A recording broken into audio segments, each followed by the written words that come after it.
Salut tout le monde, aujourd'hui nouvelle vidéo sur les équations différentielles avec un exercice qui est très dur, qui est maintenant donné à Minpon MP, mais qui était donné avant à Polytechnique, toujours en filière MP. Donc l'énoncé est le suivant: on considère une fonction de R plus étoile dans R qui est continue et bornée, et l'équation E, l'équation différentielle E, x y' moins y plus f de x égale 0. Donc la première question, c'est résoudre E sur R plus étoile et déterminer l'unique solution telle que la limite de cette solution dérivée en x qui tend vers plus l'infini vaut 0. Montrer que cette solution est bornée sur R plus étoile. On suppose ensuite que f carré est intégrable sur R plus étoile. On montre que g de x est un petit taux de 1 sur racine de x au voisinage de plus infini. Et la troisième question, qui est la plus dure, montrer que g carré et g fois f sont intégrables sur R plus étoile.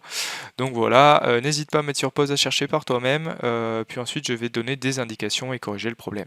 Allez, donc on est parti pour les indications. La première indication pour la première question, c'est d'utiliser la méthode de la variation de la constante pour déterminer une solution particulière de l'équation différentielle et choisir intelligemment le second membre pour se ramener au cours d'intégrabilité. Deuxième indication, c'est utiliser que f est borné pour en déduire la limite de f de x sur x pour x qui tend vers plus infini et l'intégrabilité de f de t sur t carré sur 1 plus infini. Deuxième question, première indication, il faut se débarrasser de la racine carrée. Deuxième indication, utiliser l'inégalité de Cauchy-Schwarz. Pour la troisième question, première indication, il faut développer donc valeur absolue de f plus valeur absolue de f le tout au carré pour remarquer qu'il suffit en fait de démontrer que g carré est intégrable.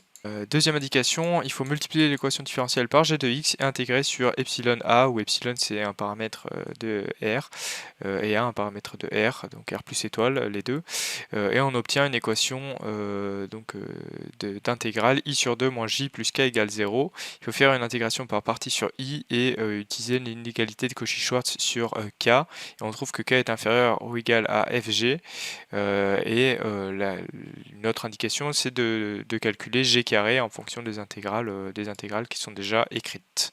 Et enfin, dernière indication, il faut montrer que 3g carré moins 3fg est inférieur ou égal à g de a au carré, et utiliser la question précédente pour se ramener à l'étude d'un trinôme.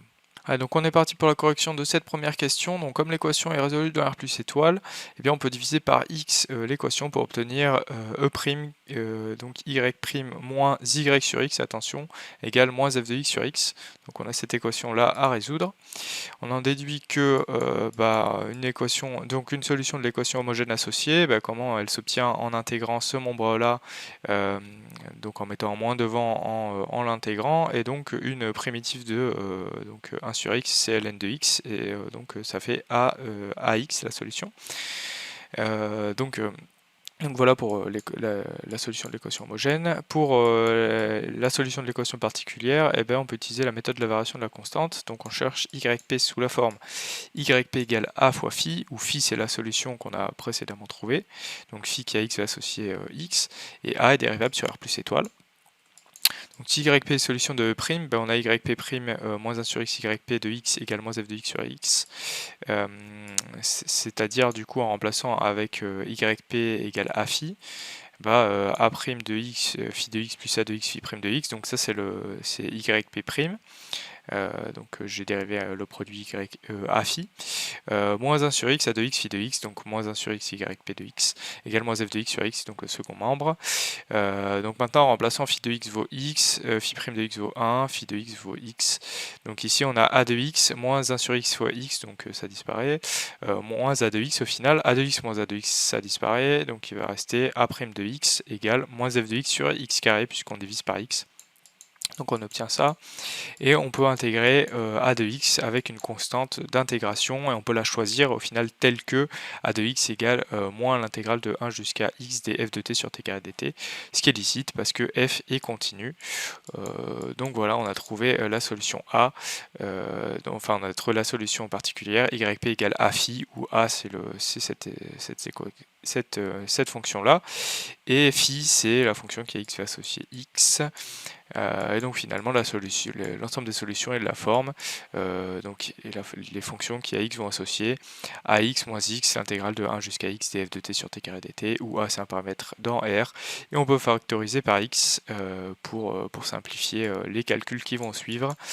Donc maintenant on cherche une solution G de E telle que la limite pour x qui tend vers plus infini de g' de x est égale à 0. Ben, soit, ben, on sait que g c'est une solution de cette forme-là. En dérivant je dérive, donc je fais sauter le x une première fois, ça me fait la parenthèse, et ensuite je fais x fois la dérivée de la parenthèse, et j'ai cette intégrale-là à dériver, donc ça va faire f de x sur x carré. Donc j'obtiens ça. Au final, bon, bah, je rassemble mes termes. Maintenant, je sais que f elle est bornée sur r plus étoile par un majorant que je vais noter grand M. Donc ça montre d'une part que f de x sur x tend vers plus infini en plus infini, puisque bah, module de f de x sur x est inférieur ou égal à m sur x qui tend vers plus infini. Et d'autre part que la fonction qui a t va associer f de t sur t carré est intégrable sur 1 plus infini, puisque bah, en module, f de t sur t carré est inférieur ou égal à m sur t carré, et m sur t carré, eh bien c'est intégrable par comparaison aux séries de Riemann, puisque bah, 2 est plus grand que 1, et on intègre sur 1 plus infini. Donc très bien. Maintenant on fait tendre x vers plus infini dans cette équation là pour obtenir que a c'est l'intégrale de 1 jusqu'à 1 plus l'infini de f de t sur t carré dt. Bon, bah, maintenant en remplaçant avec a égale l'intégrale de 1 jusqu'à plus infini de ça, bah, on obtient cette équation là, et bah, on se rend compte qu'on fait l'intégrale de 1 jusqu'à plus infini d'une certaine fonction moins l'intégrale de 1 jusqu'à x de cette même fonction. Donc en fait on peut dire que c'est l'intégrale qui va de x jusqu'à plus infini, et donc on a trouvé g. Et maintenant, bah, on montre que g est borné. Donc par inégalité triangulaire, on peut rentrer le module dans l'intégrale en mettant que c'est inférieur ou égal à l'intégrale. Maintenant, on sait que ça c'est inférieur ou égal à m, donc on peut le sortir par linéarité de l'intégrale, et dt sur t carré, ben, ça fait du coup le crochet c'est moins 1 sur t pris entre x et plus infini, et bah, ça on va voir que ça va faire 1 sur x, et au final ça montre que le module de g est inférieur ou égal à m sur r plus étoile. Ok, donc on est parti pour la deuxième question. Donc on suppose que f carré est intégrable sur r plus étoile, et on veut montrer que g de x fois racine de x tend vers 0 pour x qui tend vers plus infini, pour montrer que g de x est un petit taux de 1 sur racine de x. Bon, la racine elle est un peu pénible, donc on va élever au carré et plutôt se ramener à montrer que g de x au carré fois x tend vers 0 pour x qui tend vers plus infini. Donc ça c'est ce qu'on souhaite montrer. Bon bah g de x qu'est-ce que c'est? Bah c'est, g de x au carré, pardon, c'est x carré fois l'intégrale au carré. Donc il faut, pour faire apparaître f carré, puisque on a supposé que f carré est intégrable, pour faire apparaître f carré dans l'intégrale, sous une intégrale, eh bien, il faut essayer d'utiliser l'inégalité de Cauchy-Schwarz, et il faut remarquer que f de t sur t carré c'est le produit de f de t fois 1 sur t carré, donc c'est le produit scalaire entre f et la fonction qui à t va associer 1 sur t carré. Donc très bien, on va utiliser l'inégalité de Cauchy-Schwarz avec ça. Donc l'intégrale de f de t sur t carré, le tout au carré, c'est le produit scalaire entre f et donc la fonction t qui à t va associer 1 sur t carré au carré, et par inégalité de Cauchy-Schwarz, c'est plus petit que la norme de f au carré fois la norme de 1 sur t carré, le tout au carré. Donc ça fait l'intégrale comme voulu de f carré sur x plus infini, et l'intégrale du coup de dt sur t carré. Donc très bien, on est content, on a fait apparaître l'intégrale de f carré.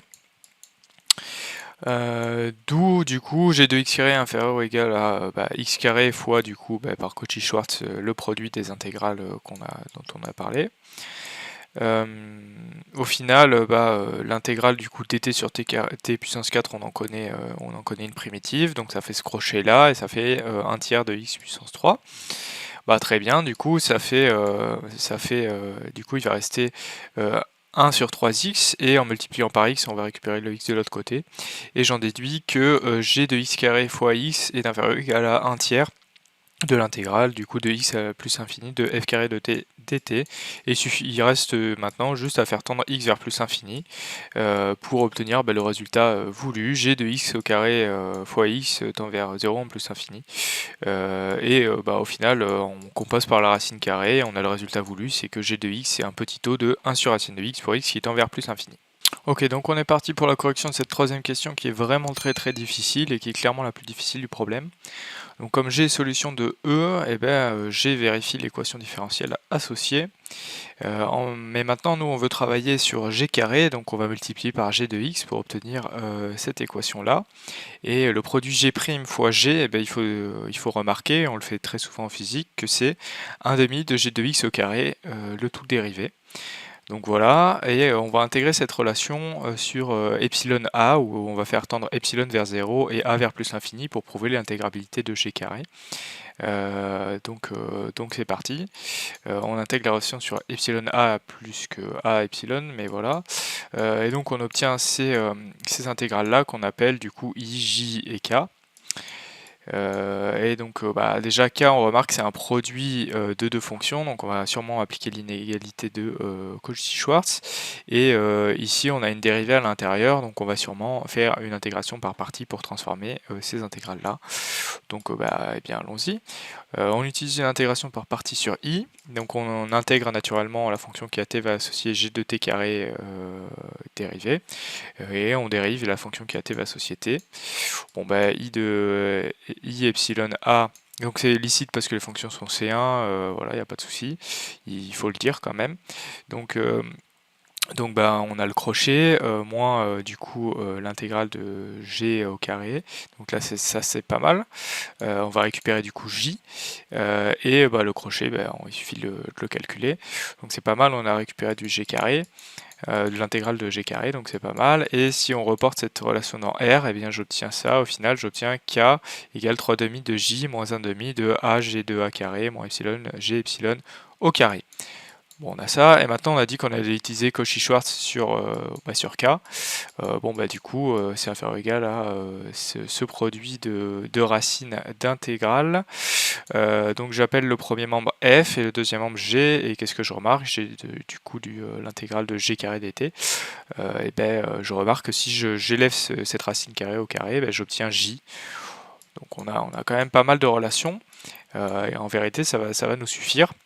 Et je vais poser juste pour simplifier Q égale AGA carré moins epsilon G epsilon carré. Donc si maintenant je fais le bilan, j'ai K égale 3/2 de J moins 1/2 de Q. Donc ça c'est ce qu'on a obtenu après l'IPP, c'est ce qu'on a obtenu la relation R'. J'ai obtenu par Cauchy-Schwarz que K était inférieur ou égal à FG et que G carré c'était J. Donc maintenant de la première relation, j'obtiens 3/2 de j moins 1/2 de q est inférieur ou égal à fg, puisque k est inférieur ou égal à fg.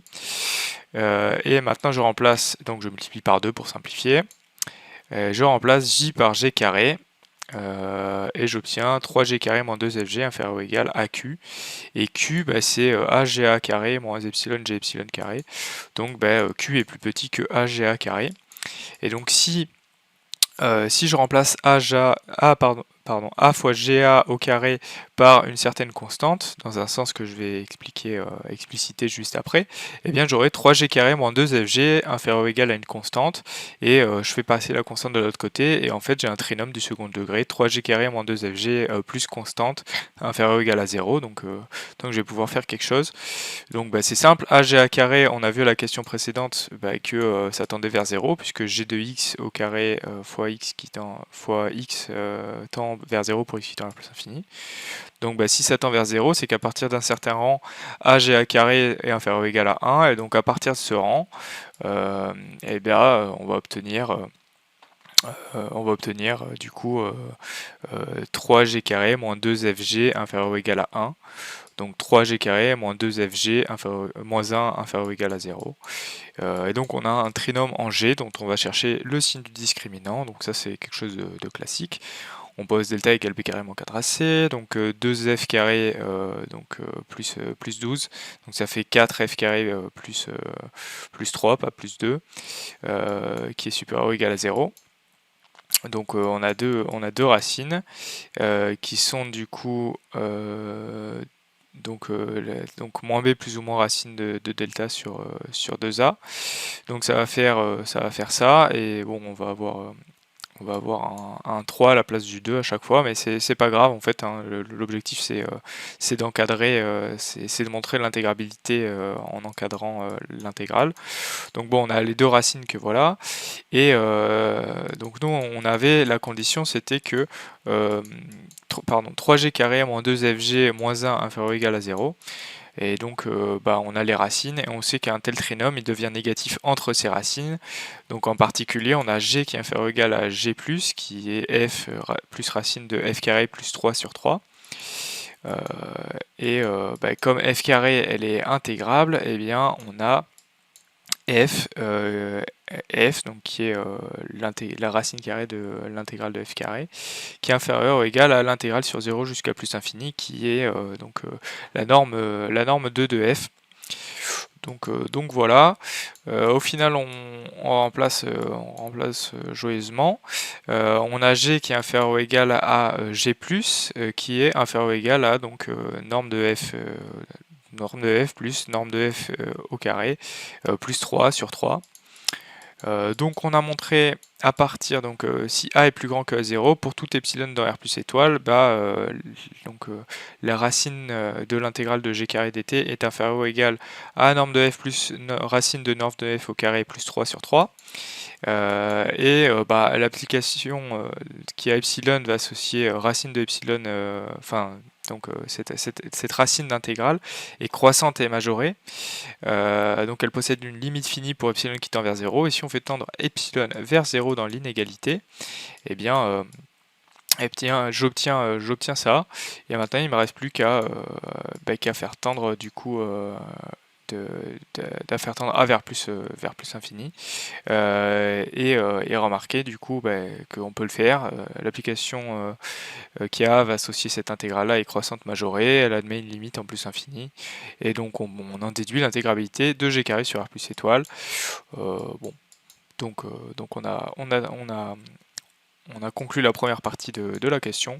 Et enfin, pour conclure la deuxième partie, il suffit de remarquer que valeur absolue de f plus valeur absolue de g, le tout au carré, si on le développe, on obtient que valeur absolue de fg est inférieure ou égale à 1/2 de f carré plus g carré. Et comme f carré est intégrable, et qu'on vient de montrer que g carré est aussi intégrable, on en déduit que fg est intégrable sur R plus étoile, et donc on a conclu la dernière question. Voilà, donc c'est fini pour cet exo qui est quand même très costaud. Ça m'étonne pas que ça vienne de Polytechnique et de Minpont aussi, mais en tout cas il contient pas mal de choses qu'il faut savoir faire, à savoir repérer l'inégalité de Cauchy-Schwarz quand on peut l'utiliser, alors que l'énoncé n'est pas clairement dirigé sur un exercice d'espace euclidien, mais il faut savoir le repérer, savoir utiliser des IPP, etc. Donc voilà, même si l'exercice est difficile, il y a des raisonnements qui sont classiques qu'il faut savoir faire, notamment la dernière question, savoir que si f carré est intégrable, g carré aussi, et fg l'est aussi. Donc c'est quelque chose à savoir faire. Donc voilà, en tout cas n'hésite pas à t'abonner, à liker, à mettre la cloche, il y a plein de nouvelles vidéos qui vont arriver, et j'espère te retrouver sur l'une d'entre elles. A plus.